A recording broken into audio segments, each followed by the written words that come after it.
tools and real experts for real people like you who are ready to stop waiting and start living 365. Welcome to the show. Just a quick note to remind you that if you're interested in getting a reading with me or having a psychic reading done for yourself, I can help you with that through my site, onlinereadings.ca. As you may or may not yet know, I am a third generation intuitive healer and psychic, and I offer instant messaging type readings online.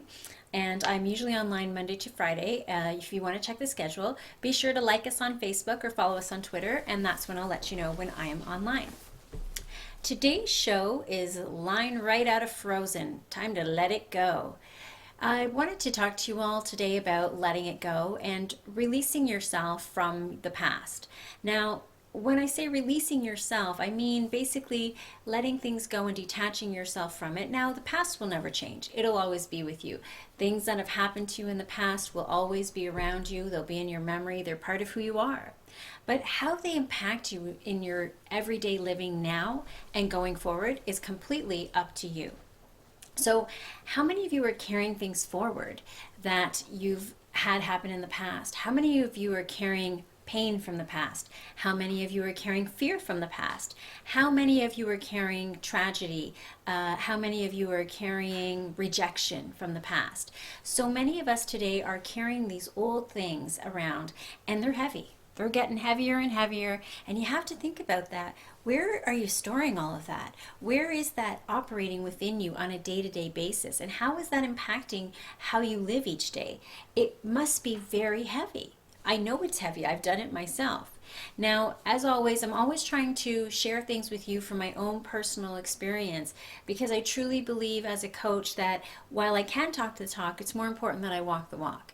And I found myself earlier in the month away at an event. I traveled to a wedding, and at this wedding, I did not know this until I arrived at the location, that the gentleman that had sexually assaulted me when I was younger, was going to be there, and I did not know that that was going to be the case.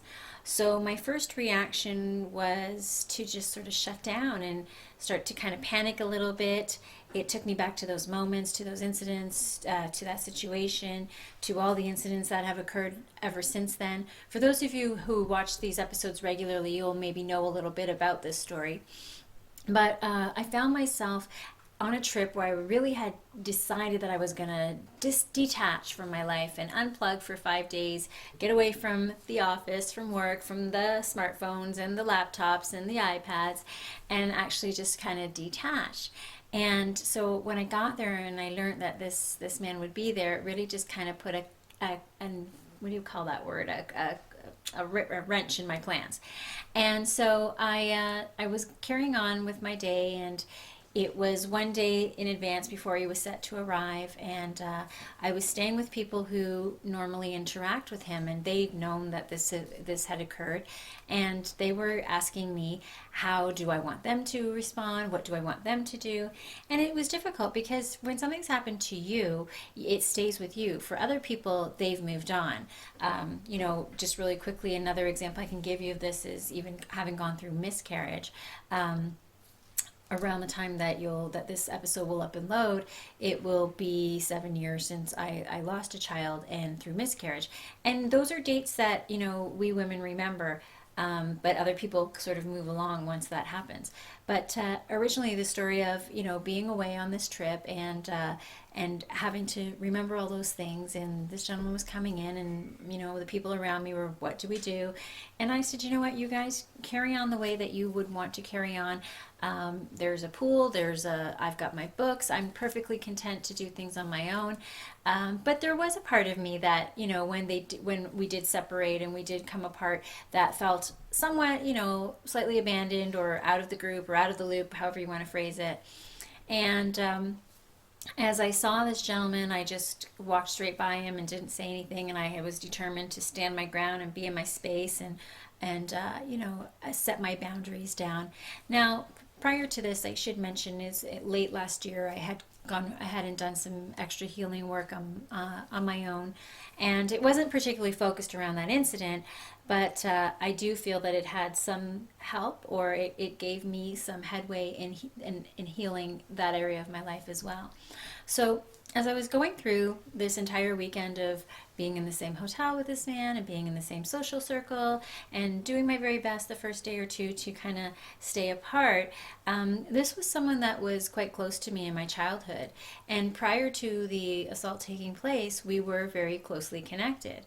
And as I was spending time, which I had not had the opportunity to do ever since then because I had completely distanced myself from him and made a point of where I could and when I could, staying away from him completely.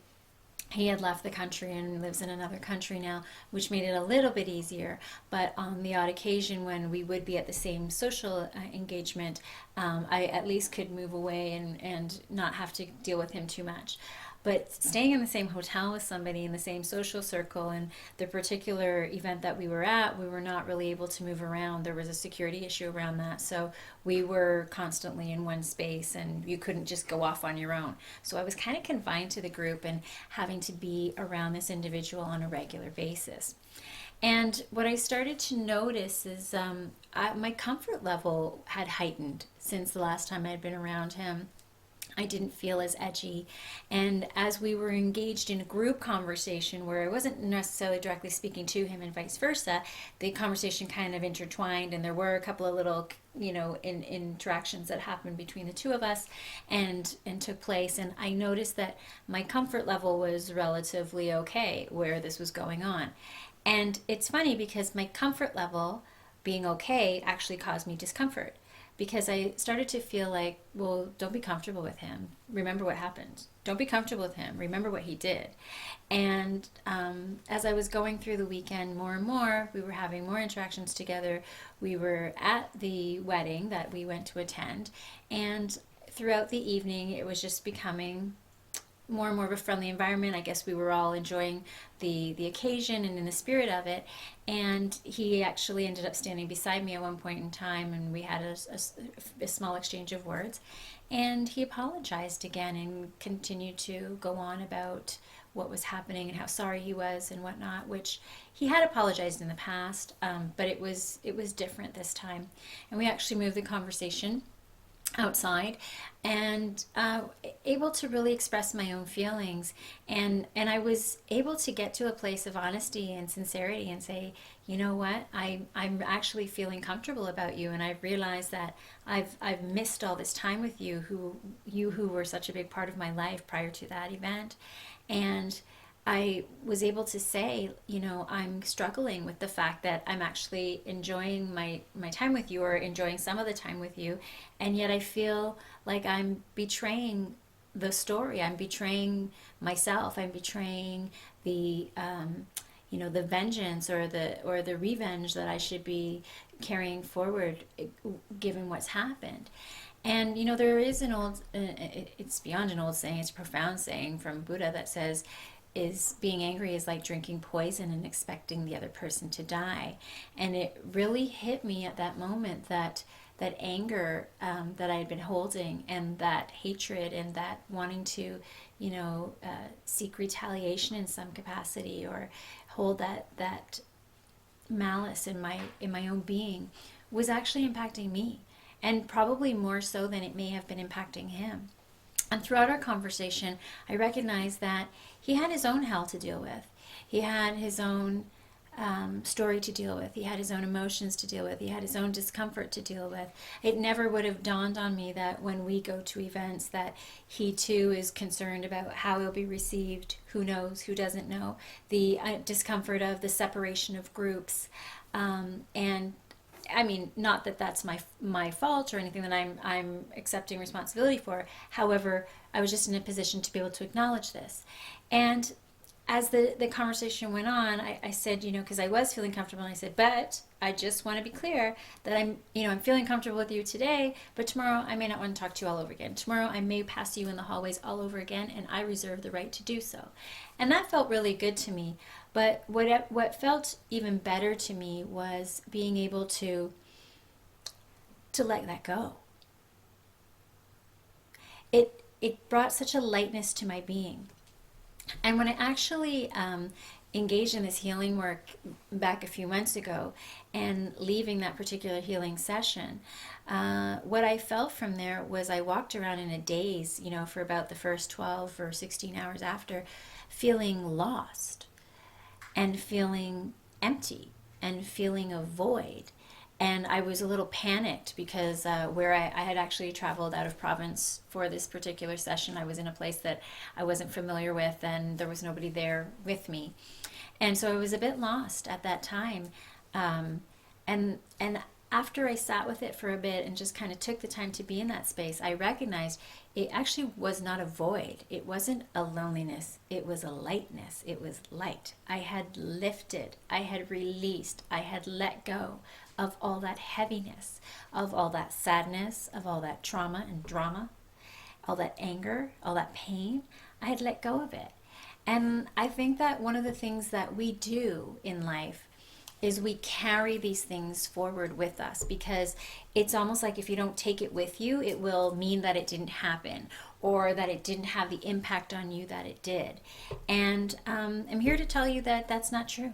I'm here to tell you that it is okay to let go of these things. It is okay to let go of those past events that have held you down. Because in letting go, it doesn't mean that it didn't happen. It doesn't mean that it didn't impact your life somehow.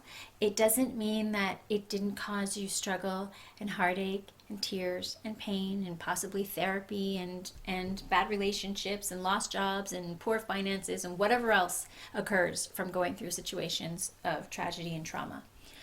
But what it does is it frees you. And when I say that, it reminds me of a conversation that I had with a friend a few weeks back, and he's going through a situation of wanting to move away from his relationship.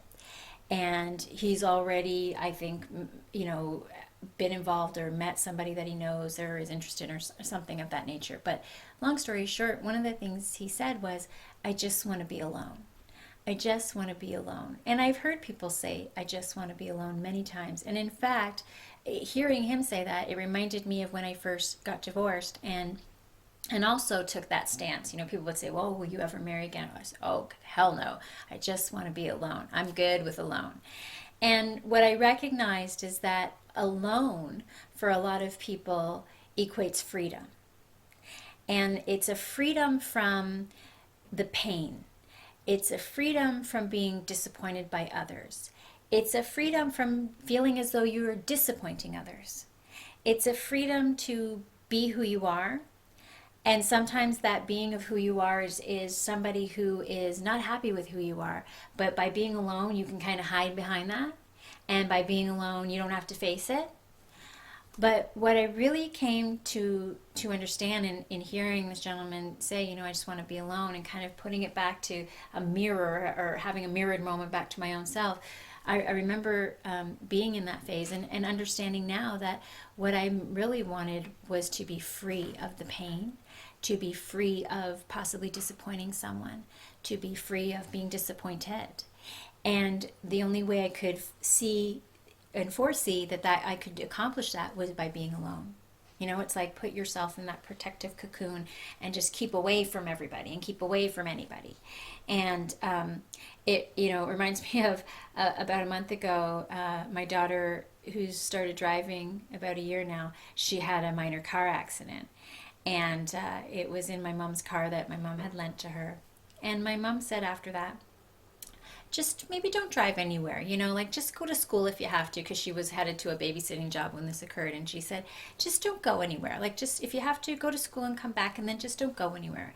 And it really kind of summed up in a nutshell the way that my parents, particularly my mother, raised us was, just stay in the cocoon. Because when you stay in the cocoon, nothing will go wrong. Because if you're here, then nothing can hurt you. And if you're here, nobody can get at you. And if you're here, nothing can go wrong. And it's a really fear-based place to be. And it's very limiting. And it really limits your ability to experience life. And me being the kid that I am, never wanted to be in the cocoon. I always wanted to break out and to experience things. And that's probably why and has contributed to some of the things that I have experienced in life. To some of the bad things and some of the good things. And that's the point of this, is that when you're in the cocoon, yeah, it might protect you and shield you from the things that could hurt you or harm you or bring you pain or suffering or discomfort or unhappiness. But it also keeps you from the joy that you could be having. It also keeps you from the love you could be experiencing. It also keeps you from the success that you could be having. It also keeps you from the learning that is there for you. It also keeps you from the expansion of your own world into a place that you may like, that you may love, that you may get to and think, oh my God, why did I spend so much time in the cocoon? And so by, taking the past and being in that space of not wanting to let go of things and holding on to your past, and the fear when we hold on to the past is that it's going to repeat again. That's generally what happens, is we're afraid. We're using the data of, well, when this happened. And so if I do this, this will happen again. And it's really something that we do on a regular basis, is use the data of the past to create the outcomes and the solutions of the future. And it's a mistake that we make, because it can never be the same again. And what I really learned that day, in talking about this, the cocoon and the letting it go, was the freedom that I was craving. That freedom was only being taken away from me by me. I was taking that freedom away from myself by isolating myself, by choosing to stay in this space, by holding this anger within me. I was taking my own freedom away. And so that lightness that I felt was when I finally had chosen to let go of the memories on all levels of my being. The particular healing that I did was an energetic healing. And by actually getting into the cellular DNA of all that memory that I was holding from all those traumas, by actually releasing that lightness that I had confused with loneliness and emptiness. And the reason being is because I had never felt this light before. I had never felt so free. And it was a very unknown feeling for me. And for those of us who have been living in the cocoon and trapped and in the safety zone and the comfort and shielded and protecting ourselves and fences up, it really allowed me to be free. And it's been an amazing, amazing feeling. And I've really been encouraging my clients that are coming in to take that opportunity and free yourself. Alone does not equate freedom, because you will be trapped with you, with your thoughts and your feelings and your mind and your ego yik-yak that you self-talk, that you talk about within yourselves. You'll be trapped there with you. You're not going anywhere from you. You can be as alone as you want and still be so miserable, because you will be with you all the time. And until you make that conscious choice to free yourself, you will constantly be trapped. So, as the good old Elsa says, let it go. Just let it go. And you'll find that you're able to free yourself. I think that you'll find the lightness. It may feel a little uncomfortable at first, but you'll definitely feel that lightness.